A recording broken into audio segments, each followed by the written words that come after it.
Hello. हाँ sir बोलिए। हाँ ठीक है ठीक है।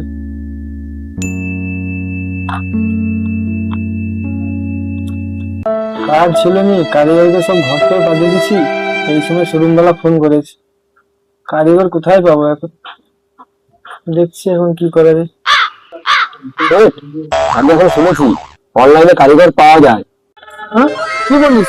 তাহলে বাবা এখন অনলাইনে। হ্যাঁ, বানিয়ে দিচ্ছি। এই, আমি তাহলে অর্ডার করে দিচ্ছি, 2-3 ঘন্টার মধ্যে চলে আসবে কারিগর, ঠিক আছে? ঠিক আছে ঠিক আছে, এই সময় আমারও কারিগর দরকার। দাদা এখানে কি অনলাইনে কারিগর অর্ডার করা হয়েছিল? হ্যাঁ হ্যাঁ আসো, আমাদের দোকানে অর্ডার করেছিল।